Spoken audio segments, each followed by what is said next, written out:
Greetings from TV AIBD. Hi, this is Philomena Pragasam with Connect with AIBD. And today I'm talking to a very, very prominent lady. She's none other than Dr. Kiran Bedi, former Lieutenant Governor of Puducherry and IPS retired. She has been 40 years in the Indian Police Service and, breaking glass ceilings wherever she went, and a great inspiration for women and for Indian women, and not only Indian women, but women everywhere around the world. So Dr. Kiran is also taking great pride in being an author. She's just released her latest book, which is Fearless Governance. And thank you so much, Dr. Kiran, for being with us on TV AIBD. Welcome to the program. Thank you, Philo. Thank you. Nice to see you again. Wonderful to meet you again, and you're looking so fresh. And congratulations on your book, Dr. Kiran. Fantastic title. Yeah, the title came just on a phone call when I was on a call with my younger sister in the US. And I said, I'm looking for my book. I've written about all my 5 years of work as Lieutenant Governor of Puducherry. As you know, Puducherry is a union territory of India, one of the union territories. And I said, I'm struggling for a name. She says, Didi, she calls me Didi. She says, what? You don't need another name. It's called Fearless Governance, because that's what your life has been, all about fearless work. Because my 40 years of Indian police service, when I started as the first woman in India to join the officer ranks of the Indian police service, has been a fearless decision. So fearless decision, fearless entry, fearless working only training amongst the boys at that time, all about, and did it all that, no change in the training, no change in the syllabus for me. So, and then from one posting to the other, it's been a life of fearless living. Fantastic. And how many people can actually attest to that, Dr. Kiran Bedi? You know, a lot of people in the world today are grappling with making decisions, let alone being fearless. So once again, my heartfelt congratulations and appreciation to you. You know, it must have been a great struggle being a policewoman at that time, 40 years ago. Perhaps I'll go back to where you started. You know, what made you take up this career?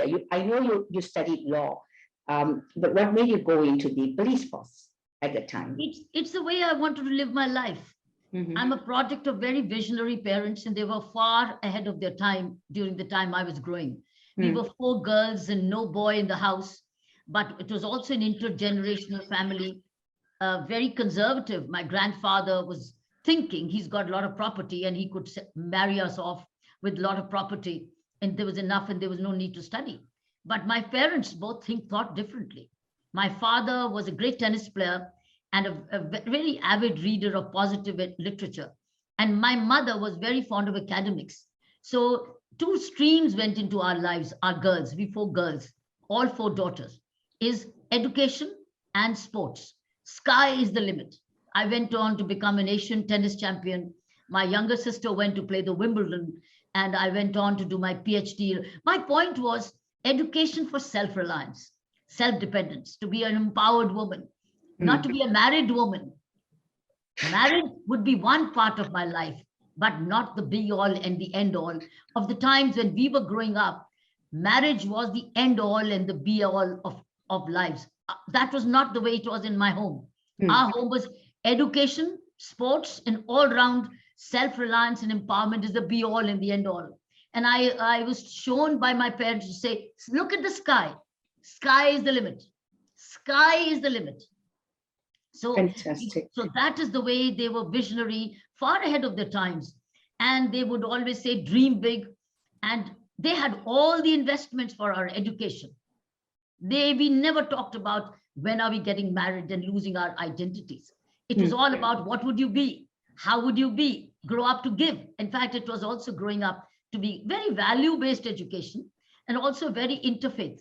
It was very interfaith, value-based. And so that's how it was.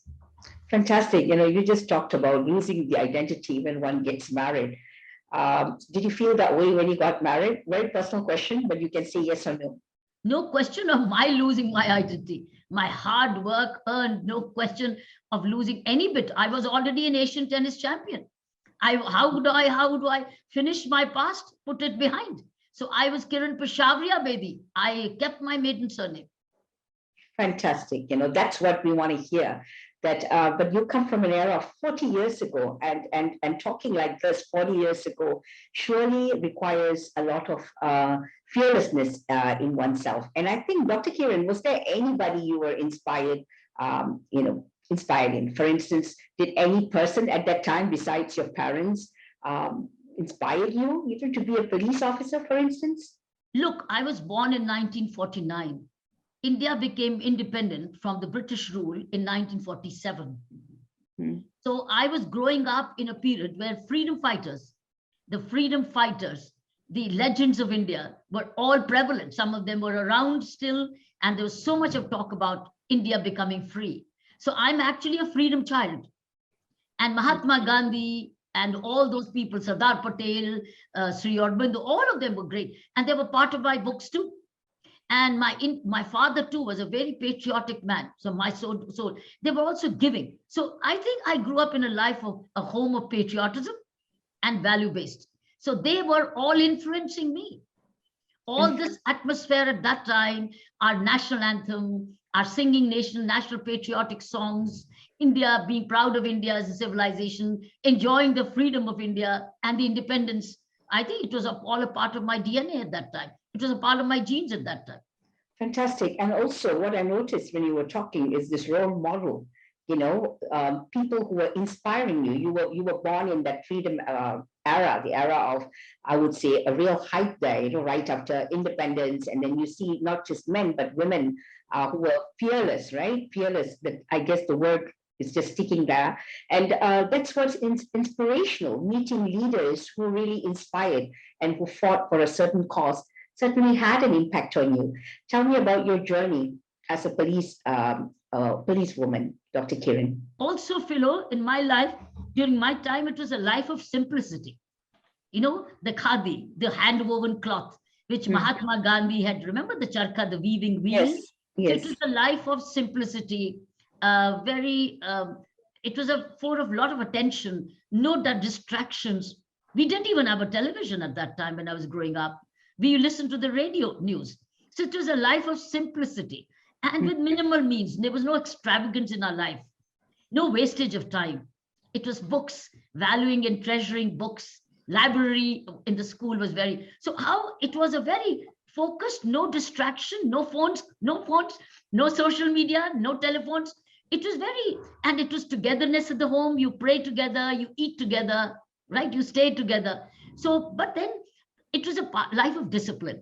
That became the rock bottom of my Indian police service, because I was growing up very nationally, patriotically, in an organized, disciplined way to serve the country as I grew. Now, at that time for women, the professions which were open at that time during my time was medical or maybe teaching. So teaching and medical were basic, or nursing. So either you go into medical or you go into teaching. Business was not part of women's careers. But public service became mine. To join the Indian Police Service was to take the examination through the Union Public Service Commission, which is a very tough examination. But then I was very good in academics. I was getting a lot of scholarships, academic and sports. So I was a scholarship girl, and obviously was moving towards self-reliance and working towards serving my country. So with the patriotism came through my uniform. Then I became a National Cadet Corps. While in college, I became a National Cadet Corps, a National Cadet, attending National Cadet in uniform, attending girls' camps, traveling, trekking, mountaineering, all adventure as a part of my life. So policing was a natural transition. For me, it was but believe me, fellow, I did not know that I was going to be the first woman in the officer ranks of the elite Indian Police Service, which is a leadership rank. So that's how it became. But for me, it was a natural transition. TV AIBD, a platform connecting the world virtually. Bring to your screen a plethora of real-time informative content. Everything from the latest trends in immersive technologies, regional media stories, insight from world leaders, and industry intelligentsia. Empowering broadcasters worldwide. Connect with TV AIBD now, connecting the world. Absolutely, looking at the words that you're coming up with, there's so much of thought, so much of what would I say, inspirational stuff. And I don't have any surprises as to why you were already in a leading position, because you were actually in such a situation, being inspired and then coming from a family with so much emphasis on academics. But most of all, I like what you said about your parents, the sky is the limit. And that is so great, having four daughters and pushing the daughters to achieve great things. I think I really applaud your parents, and part of the journey of fearless governance, I guess, comes from where you started as a kid. Okay, so when you were in the police force, you said that was something which women did not do at that time, but guessing from what you're saying, the feeling of patriotism was so strong at that period after independence. I'm sure lots of women also must have gone into the police force. What was it like for women at that time, being in a police force in a male-dominated arena, for instance? How did you manage? Again, I go back to the very great combination of sports and academics, which was very rare at that time. Not many students combined books with tennis rackets. For me, it was a school bag and a tennis kit. So one shoulder I had a school bag, the other shoulder I had a tennis kit. I think it was a very rare combination in any family in India at that time. Any family in India at that time, I'm not aware of any friend of mine who equally did it with me, who studied and qualified and made it a national championship. Nobody.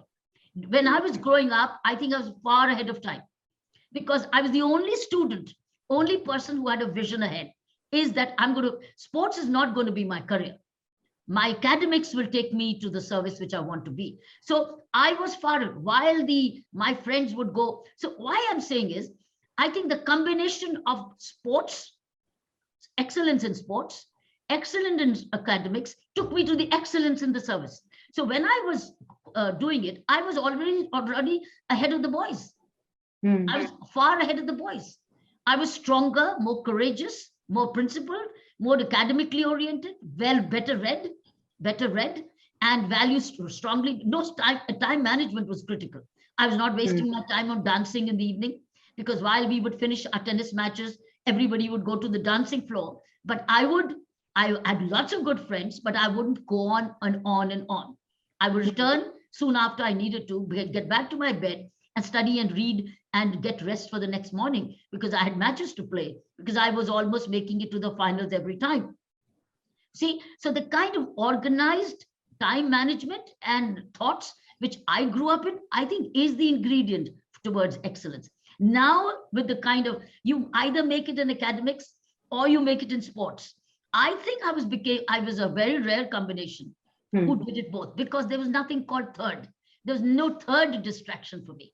So I think that's critical to development. If you want to achieve more in life, is how do you spend your youth combining an activity which you want to excel in? It could be music, could be art, it could be sports, and then your books, because education is so critical. So that's where I got the confidence, I got the courage, I developed more the sense of justice, because sports makes you love justice. You play by the rules. You play by the rules of the game. You can't cheat. You got to deserve to win. See, all those traits went into my character. That's what made me stronger in the Indian Police Service, far ahead of the boys as well. Fantastic. I would have loved to see that had I been in that particular period. Your story is truly something that will motivate a lot of people, because a lot of people think today that academics is all that is important. And that's why we're not having individuals who are well balanced. So this balance between sports, like you said, it has its own set of rules and discipline, and then also the academia will definitely create an all-rounded individual. And you are proof of that, Dr. Kiran Bedi. Okay, let's come back to the point where I want to ask you, if a woman standing there giving orders to guys, how is it like for you? Were you facing a lot of resistance, or, you just went on with whatever you had to do? This fearlessness that you're talking about, Dr. Kiran? Philo, I entered the service as an Asian tennis champion. Wow, okay. So I don't think they have another Asian tennis champion entering the Indian Police Service. So at that too at the officer level. So I actually, for me, it's a shift from the sports page to the crime page. Because I was making headlines on the sports page before I entered the Indian Police Service. So for me, it was a great shift. And they knew who I was. And they knew I was, but general people may not know.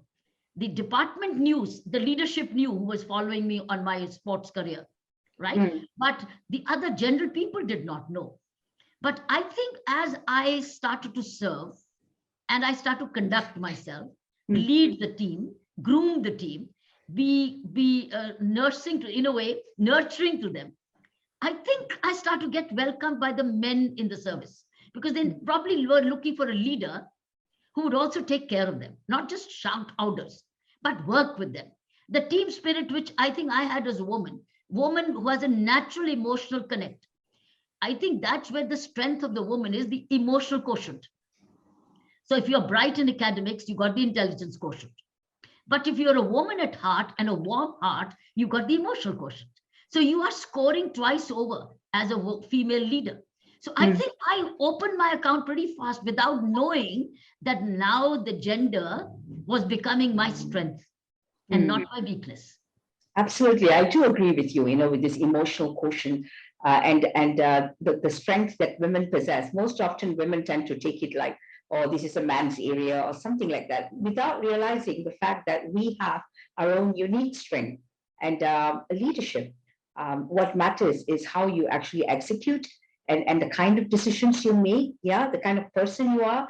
And I think, Dr. Kiran, at that time, you were not just a lady walking around with a gun, but you also had a tennis racket in one hand. So definitely something that a lot of people would be looking at.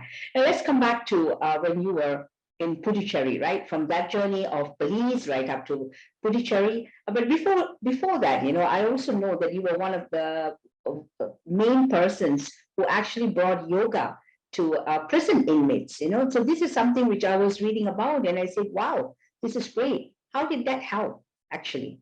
Philo, I've grown up in an Indian culture which respects and lives and breathes yoga. I think the Indian strength is yoga. That's why you have an International Day of Yoga. I think the June 3rd week of yoga, it's an international day, thanks to my Indian Prime Minister, Mr. Narendra Modi, who said it at the United Nations, and the UN picked it up to say we declare the one day of the yoga, I think 22nd or 23rd of June is declared the International Day of Yoga. So yoga and in Indian is an integral, it's two sides of the same coin. We've grown with it. So before I brought yoga into the prisons, where I ran the largest prison in the world, liberal democracy, 10,000 men with only 400 women. I ran that program as the governor of that prison. In India, you call it the Inspector General of Prisons. Prior to that, I was Joint Commissioner of Police Training in the Delhi Police and the Police Service. I introduced yoga even there. I brought yoga and meditation for the police officers as well, because I felt it is the mind which governs the body and not body which governs the mind. And yoga is nothing but coordination between the mind and the body. And if your mind and body are well synchronized, and if they are well balanced, then you deliver better, you serve better. So before I took also there, Philo, that I brought in yoga and meditation even in the police officers. I took meditation into the prisons. As I said, the mind is the ruler. It's the mind which governs the body. Body is a slave of the mind. So yoga and meditation are very integrated. They are a merger. So through yoga, you start into meditation because you were getting into mind watch, you're getting into breath watch. So before I brought meditation and yoga into the prison system as a part of daily schedule, I took it to the police and I practiced it with them. I practiced it with my rank and file, breaking hierarchies, working as Joint Commissioner with them on meditation and yoga. And it worked. It made them better human beings.